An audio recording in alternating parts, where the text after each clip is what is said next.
Buenas tardes, nosotros somos el equipo número 5 y el día de hoy vamos a abordar el tema de el proceso e interpretación de datos del electrocardiografo. El equipo se encuentra compuesto por mis compañeras Beltrán Vega Sofía, Maldonado del Río Lisset, mi compañero Gómez Aguilar Abraham y su servidor Jesús Zamora Cervantes. Y bueno, vamos a comenzar. La presentación se encuentra clasificada en este índice, en donde primero que nada hablaremos sobre lo que es un electrocardiógrafo, cuál es su clasificación, luego qué es un electrocardiograma, la interpretación de un electrocardiograma, los circuitos del electrocardiograma, las ondas de este, el registro también del electrocardiograma y por último las referencias bibliográficas. Y bueno, a todo esto comenzamos diciendo lo que es un electrocardiógrafo. Y no es más que un dispositivo electrónico que lo que hace es captar y ampliar la actividad eléctrica del corazón a través de unos pequeños cables que se llaman electrodos. Entonces, los electrocardiógrafos lo que hacen es detectar las señales eléctricas que son asociadas con la actividad del corazón. Y en base a esto producen lo que es un electrocardiograma. Entonces el electrocardiógrafo es el dispositivo y el electrocardiograma es la representación gráfica que este equipo genera. Y bueno, esta representación gráfica es un registro de el voltaje contra el tiempo de la actividad eléctrica del corazón. Y estos equipos se utilizan de manera frecuente para lo que es el diagnóstico de algunas enfermedades cardíacas y arritmias.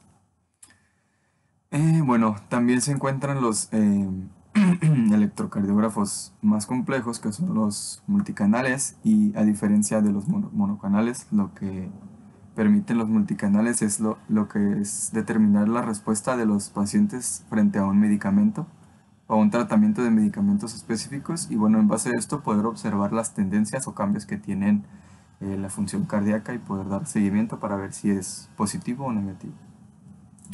Entonces, como mencionaba, el electrocardiógrafo está compuesto por lo que son los electrodos que van conectados a zonas específicas del corazón y estos mismos van conectados a lo que es el electrocardiógrafo, que produce el electrocardiograma a manera como de lectura. Entonces, ¿estos cómo se clasifican? Se clasifican en dos, simple y sencillamente en electrocardiógrafo monocanal, que básicamente es el equipo que lee, registra e imprime la información que se transmite a través de los electrodos, que son estos, que solo tiene una derivación, y el electrocardiógrafo multicanal hace lo mismo, pero a diferencia que tiene 12 derivaciones. Y bueno, las derivaciones cardíacas lo que hacen es que es el registro de la diferencia de potenciales eléctricos entre dos puntos. Entonces, básicamente al tener 12 derivaciones y ser multicanal, únicamente lo que hace es que la información que arroja en cuanto a la lectura del el funcionamiento eléctrico del corazón es mayor, por lo que es más precisa y funciona mejor que el monocanal, pero esto no quiere decir que el monocanal no funcione, simplemente este es más preciso y ayuda a detectar otras cosas en específicas como mencioné anteriormente.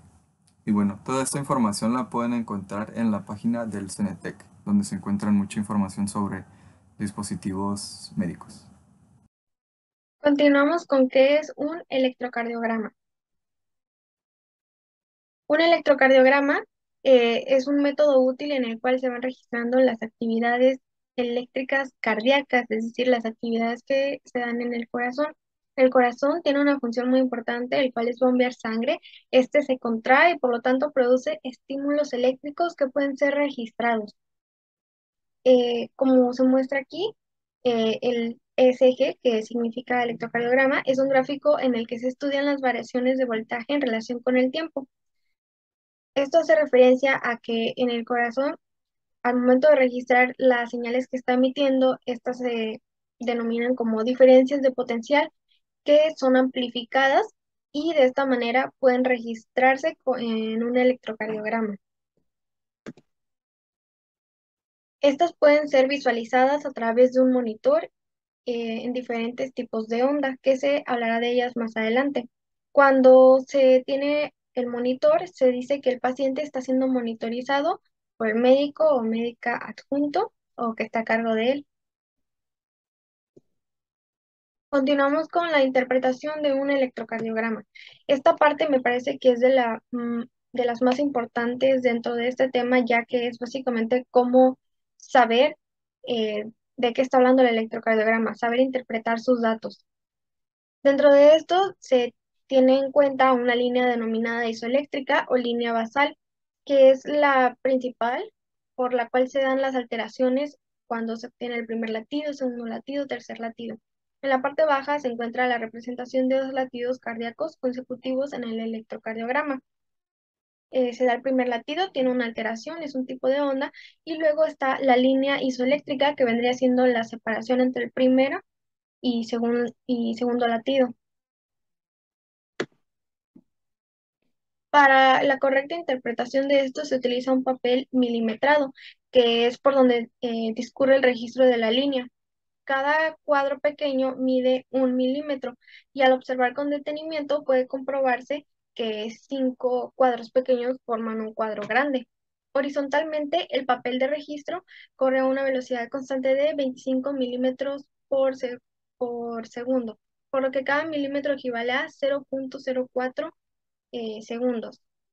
Además, verticalmente se mide el voltaje o amplitud de los elementos del electrocardiograma. La calibración convencional establece que 1 centímetro de amplitud es igual a 1 milivolt. Entonces, teniendo en cuenta que cada pequeño cuadrito es de 1 milímetro, eh, serán iguales a 0,1 milivolts.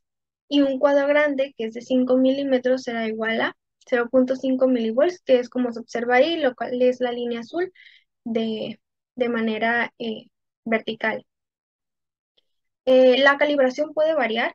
La calibración debe estar dentro de los primeros principios para conocer un electrocardiograma y me parece que es la más importante, ya que si no tiene una buena calibración, el equipo, no podrán ser correctos los datos y la interpretación será mala.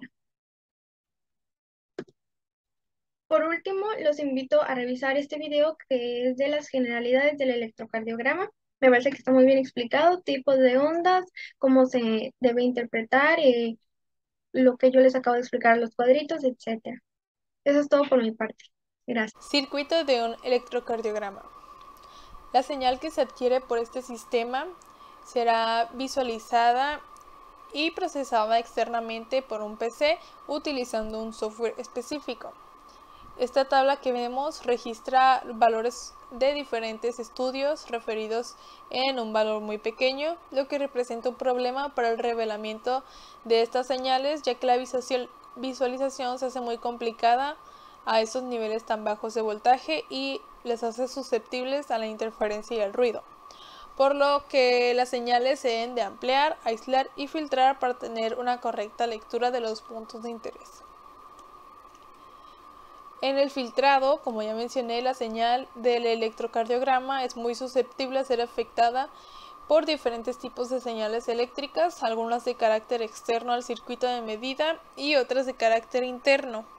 Algunos de los errores que se pueden provocar son por las fuentes de ruido o por las fuentes de interferencia, por lo que este circuito nos enseña un modelo de acoples capacitivos de la red que producen interferencia, es decir, que no nos va a modificar la señal de entrada. La amplificación de la señal se puede hacer en varias etapas, en 2, 3 o hasta más. Según los requerimientos de la señal, se pueden ampliar hasta 1000 veces para que éstas queden en niveles mostrables, se puedan muestrear y digitar según el tratamiento que se le desee dar.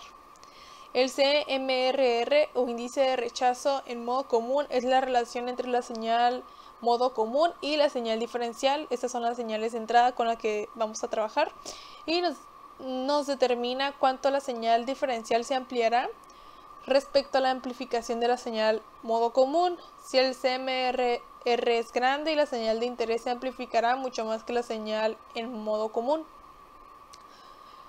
Este circuito de arriba nos dice que en caso de no poder aumentar el CMRR debemos de disminuir la entrada en modo común, y al hacer esto se implementa una realimentación negativa que disminuye la señal en modo común a la entrada del amplificador.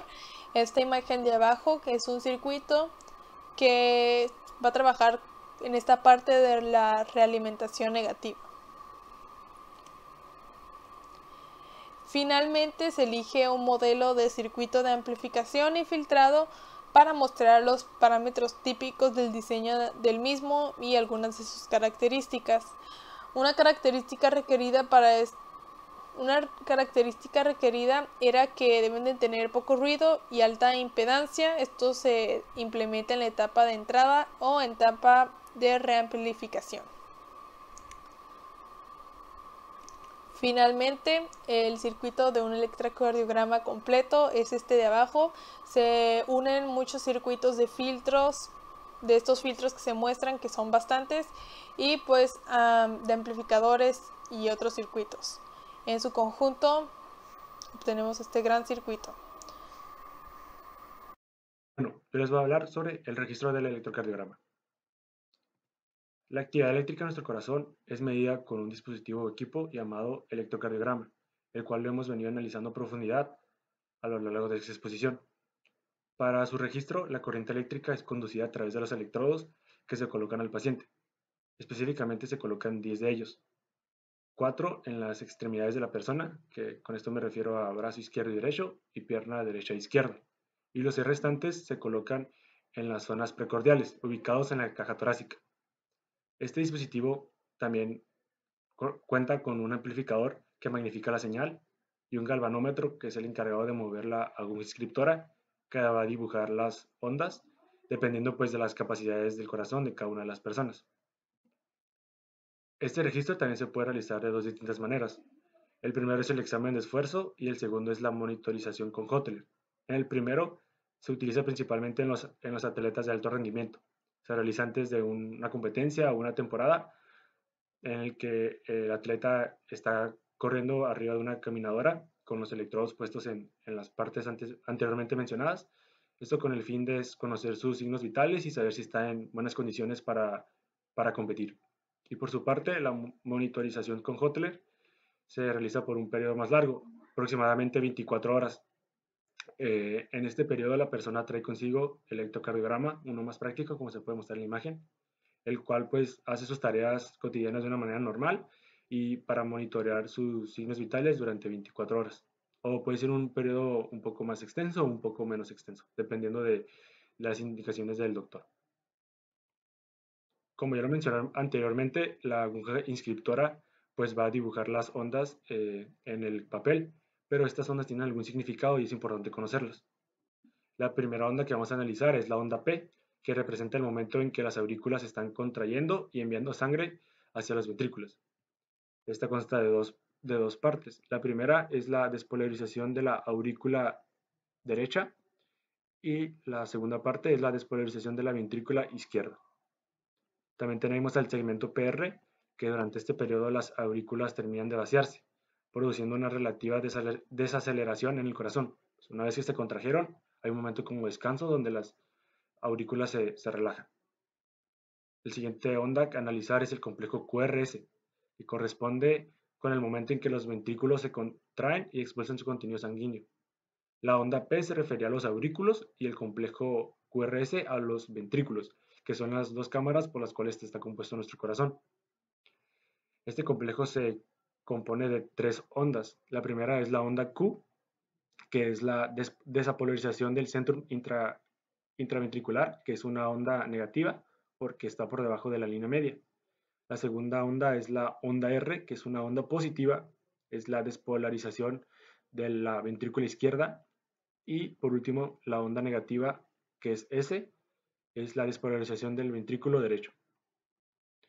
Y también tenemos un segmento llamado ST, que muestra cuando se contrae el ventrículo, pero no hay una electricidad fluyendo a través de él. Este segmento también se conoce como el segmento de repolarización. Y por último tenemos a la onda T, que representa el momento en el que el corazón se encuentra en un periodo de relajación. Después de hacer la contracción de la aurícula y de las ventrículas, pues el corazón entra en un periodo de relajación que se conoce como la onda T, que también consiste de dos partes, que es la relajación. La primera parte normalmente es más grande que la segunda parte. Estas son las referencias bibliográficas que utilizamos para dicha exposición y esto ha sido todo por nuestra parte. Gracias por su atención.